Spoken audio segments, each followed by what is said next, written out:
Rolling. Everything's rolling. Great. Hello, everyone. My name is Astetu, and you are watching the Unart Show. Today, on the very first episode of our Unart Show, we have Dr. Zuzzana Dyrda as our guest. Zuzzana is a visual artist. She has specialized in printmaking, and currently she is a professor at ASP Wrocław. Technically, she is my professor as well.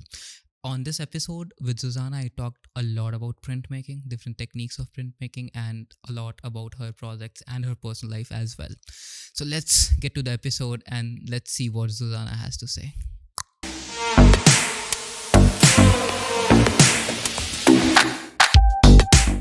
Hi, Juza. How are you? Hi. So, by the way, we call her Juza, but her name is Zuzzana with love and affection. So it's more about that teacher and student relationship where we love to call her Juza. For this entire thing, I will be calling her Juza. So, hi Juza, how are you? Hi, Astitka. Thank you. I'm good. How are you? I am good. So, Zuza, what's up? What do you do? I mean, apart from teaching us. Apart from teaching you, I'm a visual artist. What is exactly visual art means? Whew, that's a very general question. But you are like specialized in printmaking, right? Yeah. So are you like only into printmaking, or you do something additional as well? Printmaking was like my major. I Mhm, chose mhm. for working for 5 years during my studies, Mhm. like the very classical approach to printmaking, Mhm. where you create the images on paper. That was what I've been doing for during my studies, but Mhm. then I switched. So my creative practice still turns around the idea of printmaking, Mhm. where you have matrix and you have print, Mhm. but I like to think about it in a wider perspective and use it connected with other directions like found object, ready-made, performance, and so on. So, what exactly printmaking is? Because as far as I understand, as a urban culture kid, that printmaking is something where you put a paper in your printer and you give your output from your computer and it just get printed out. Although I'm like learning printmaking, I know what printmaking is, but for everyone who is like watching us now, so what is printmaking? The kind of printmaking you do. Okay, so printmaking was discovered thousands years before the printers you're referring to, and it was the way to multiply images simply. That is it. So yeah, it's printmaking definition would be the way to multiply images, but as it was more practical in the beginning, so craftsmen more than artists would use printmaking to create images mostly for books. So they needed to multiply them to publish books in multiply copies. But then with the discovery of photography and digital techniques, printmaking became more of a artistic discipline. So is it true that lithography is the first printmaking technique? Or after that, I think those things on the leaves came. So first was lithography. Lithography? No. I mean, lithography is something where you do something on the stones. Yes. And that was not the first That was printmaking like thing? Later? quite late. I believe, I don't know if someone will be checking my knowledge from this video, I'm but just asking. it would be around 19th century when they discovered lithography. And this guy called Schenefeld discovered the quality of the special kind of stone that you use to prepare the matrix. But I think the printmaking idea was born in China, before our era, and they started with woodcut and maybe something similar to silk screen printing. For me, I mean, because I was a student of history. I did my bachelor's in history. So we used to learn that in that era of lithography, they find those drawings on stones. So I was like referring to them, and they used to like put it on the soil and Okay. print it. So I was like connecting the stone printing to That was that was something completely long later when they discovered the quality of the special stone that is used for lithography, one of the printmaking techniques that allows you to prepare on the like chemical level using different ingredients to prepare the surface of the stone.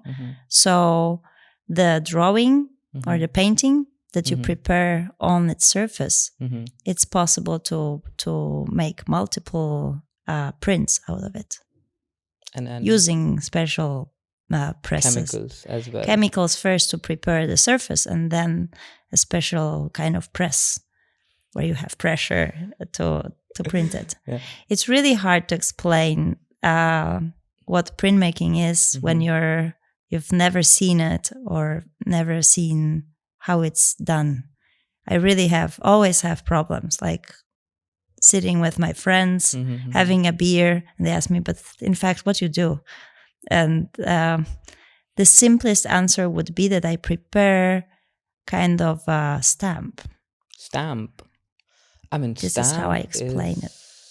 I mean, stamp had been used by everything. I mean, in everything actually, starting from the government's thing to your normal household thing. Because in France, they used to seal the bread with those stamps as well, the packet of breads.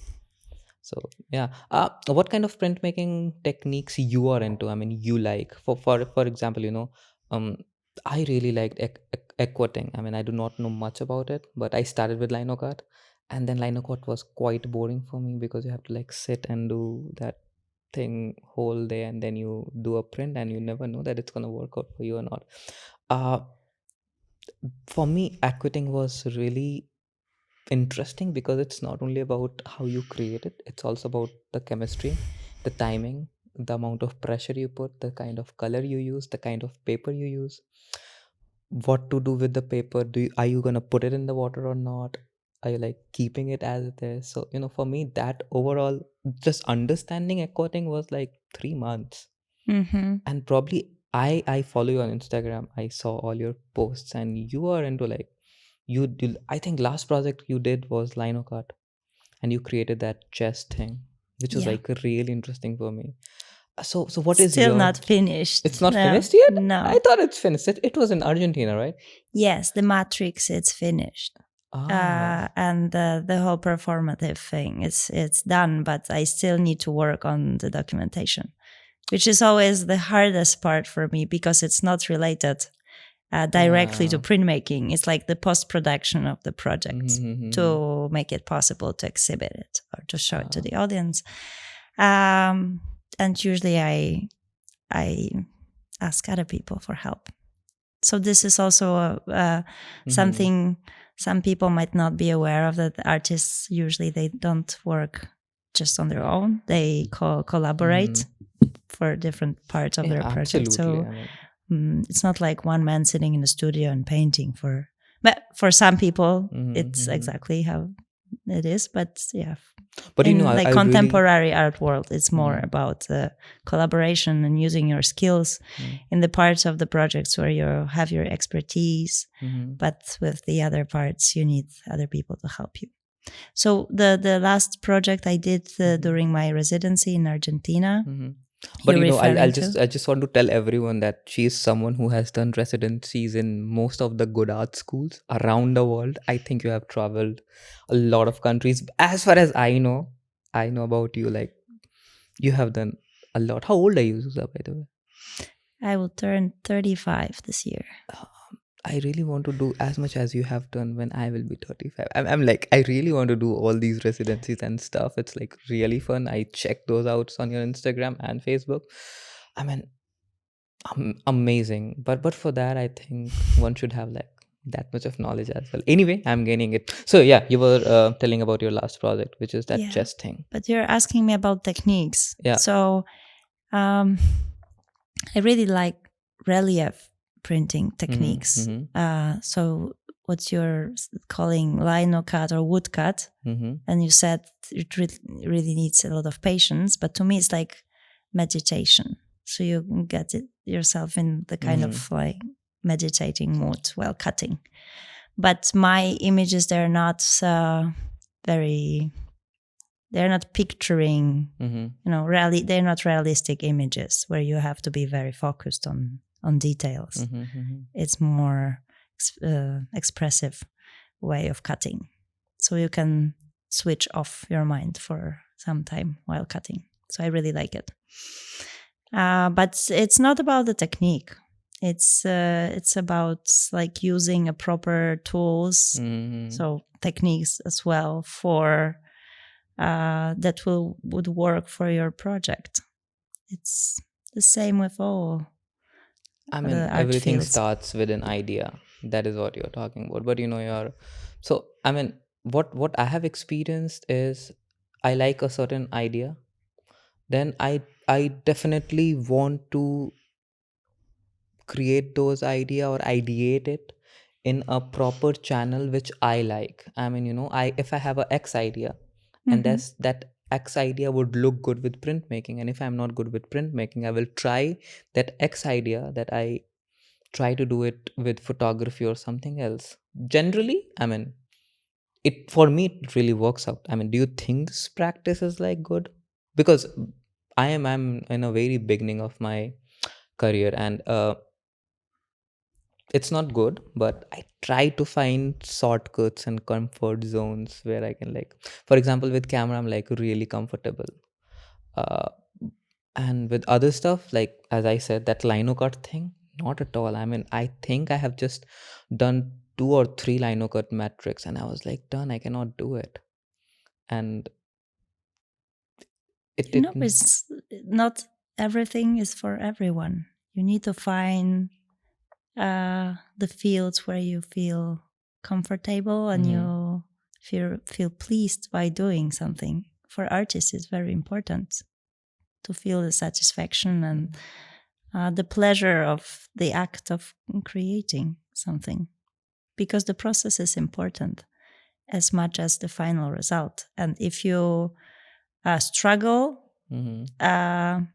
if you don't feel good with your own process, it will be clearly visible with the outcome.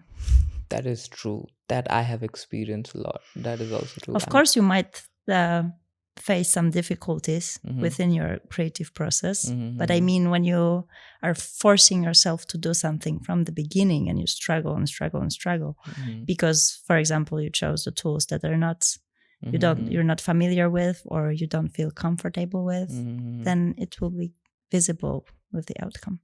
And have you experienced it in your life? Of course I experienced it. But, it's good to try different things. This way you find out what's for you good direction for you and what is not. So we're learning by experiencing things. It's natural. So in the conversation just now, you have mentioned that you are a contemporary artist. Are you? I mean, because part of teaching you, because your question was very narrowed to what you do. A part of teaching us, my first answer would be I'm an academic teacher and researcher within art. I believe that there are many artists who are independent and not connected with academy, and it definitely makes a difference. What difference? Being in the academic world, on one hand, it's helping, and on the other hand, it's disturbing.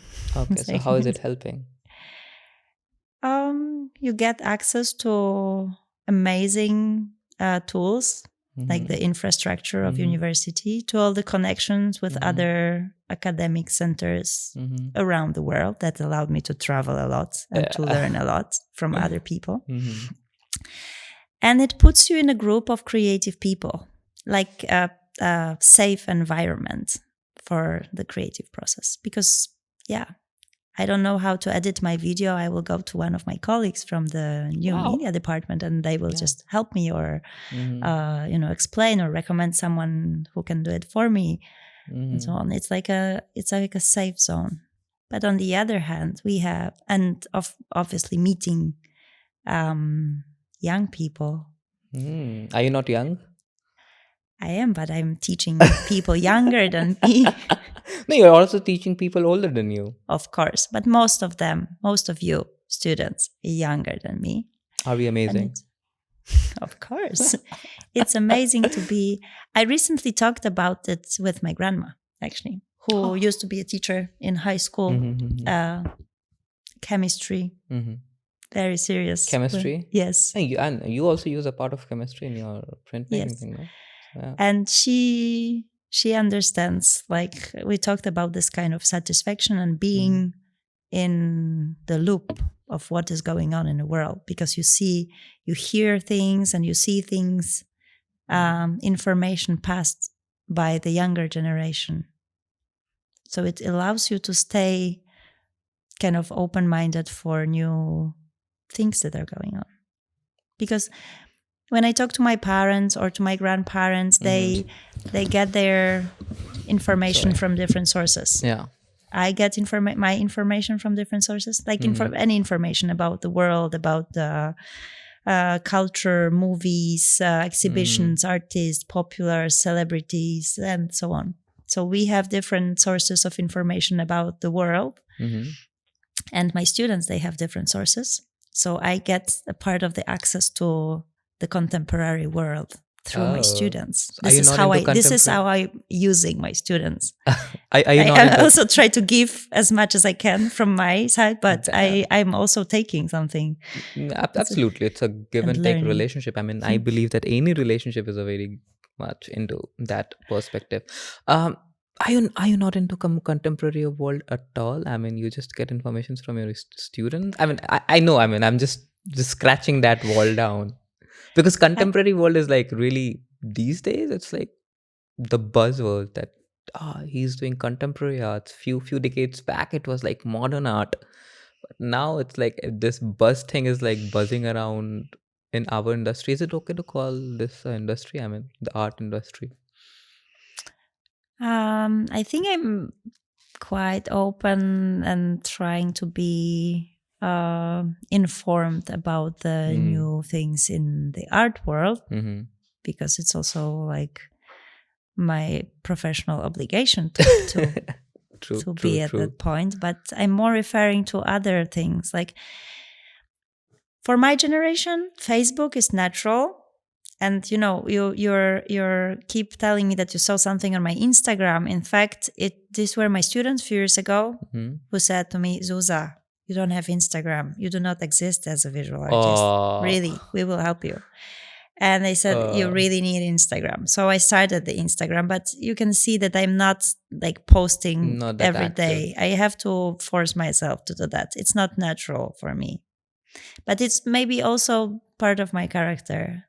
Like, I'm not like you need to have a certain qualities to know how to work in the Instagram.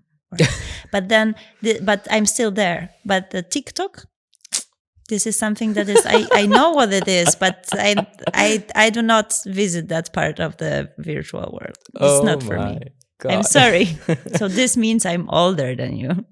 Definitely, you are. I mean, but in my mind as well, and in my comfort zone of the virtual world. What do you think about YouTube then? Oh, YouTube is perfect. Perfect. Are you planning something on YouTube? Are you to do something on YouTube? Yeah, maybe how to do printmaking. Let's start it from the beginning. Anything like that? No. You should. I mean, just putting this in your head. Maybe. Like passing out from here, I'm like watching Zuzza on YouTube. I'm not saying no to that idea. Great. Perfect. Sounds cool. So anyway, coming back to printmaking, I personally believe that printmaking is not only about your idea. It's not only about your artistic knowledge. It's also a lot about the chemistry and the connection of your paint to your press, to your paper, to your head, and to your tools. Isn't it the same with photography? Is it? I mean, how? Maybe digital photography, not that much. But when I started my journey with photography. That was my first idea, to become an artist, to become a photographer. This is something maybe I didn't tell you. Yes. My father gave me my first camera, like the analog Zenith. Ooh, fancy one. Yeah, I don't remember the model. And to print, to develop the photographs, you also need to have a certain knowledge about the chemistry, all the ingredients that you need to put together, the time, the light. True. I mean, I have started photography when it was all digital.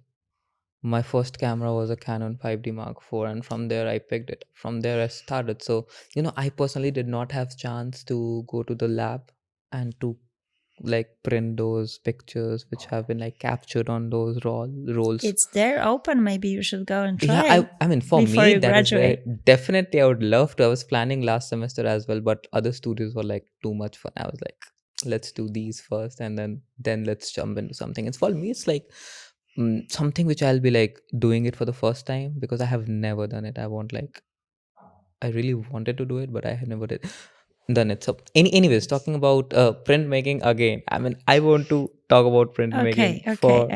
I will try to answer your question because printmaking. Because when I started printmaking, and I know that people in my age, 95% of them would not know that what are the different aspects of printmaking. I mean, you can do a lot. I mean, in this time when I talk about there is a printmaking technique called silk screen, and in India they use this printmaking technique to print those posters for politicians. And this thing is there in their head that oh, you're a printmaker, you must be like printing those posters. But I want to know the other aspects of printmaking, the creative aspects of printmaking. You can do a lot more, because I have studied printmaking for like 1.5 years. And this is the only semester where I do not have printmaking. So I know. Yeah, obviously I know your curriculum very well. Yeah, and for me, printmaking was another world. I mean, you can do so much. So yeah, can you please just talk about printmaking, that how it starts, and if someone doesn't know about printmaking, how he gets into it, and step by step you just develop things on your own and with the help of your professors as well. Okay, so as we already agreed before, it's the way to multiply image. So what we do, printmakers, we create something that we call a matrix. That is a flat surface that is prepared in a special way. And then different ways of preparing the surface. These are the different printmaking techniques, as you call them. And the goal is to be able to create prints, to print out of the special prepared surface more than one image. So a series of images that would be the same. And that matrix can be anything like wood, plastic, leaf, paper. Yes. This can be, when we use wood, we usually call it woodcut. Yeah. Then you mentioned aquatint. This is one of intaglio techniques.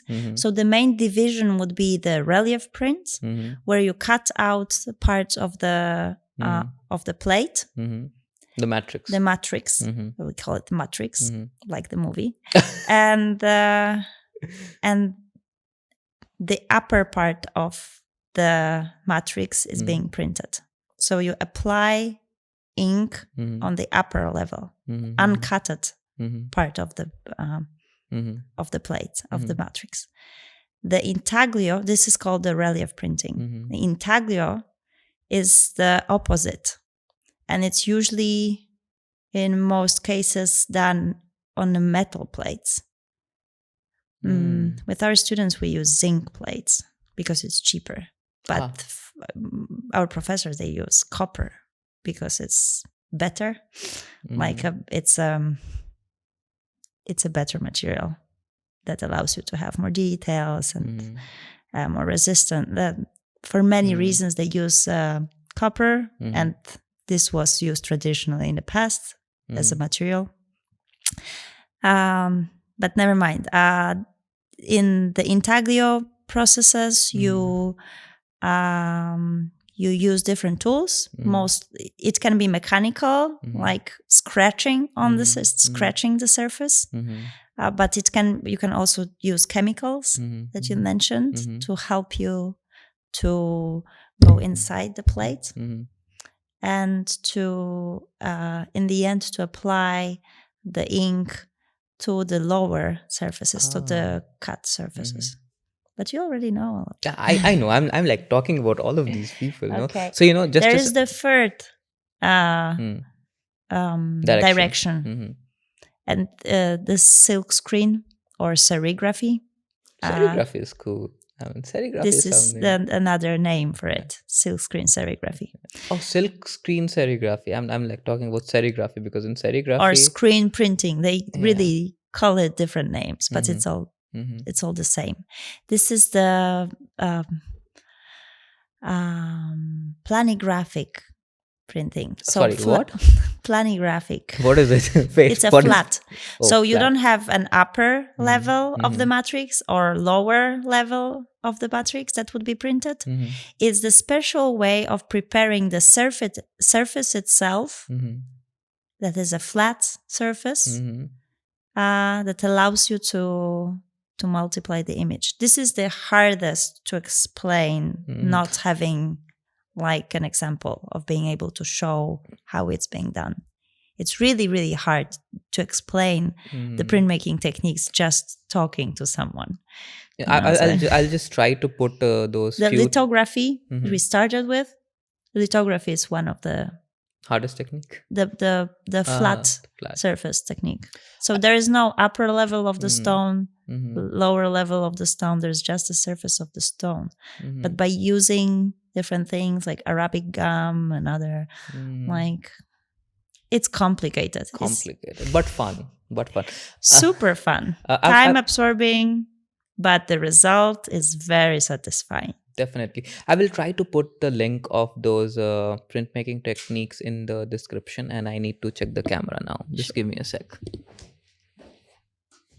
Hey, meanwhile I go and check out my sound and camera. You guys go and check out the links which are in description. I have put the links of different printmaking techniques and different printmaking artists. Trust me, they're gonna give you a different perspective about printmaking. This was the end of first episode, and Zuzzana gonna be there with us on our second episode as well, where she talked about her motherhood, her art practices, and a lot about art theory. So see you in the second episode of the Unart show. Thank you for watching the first one.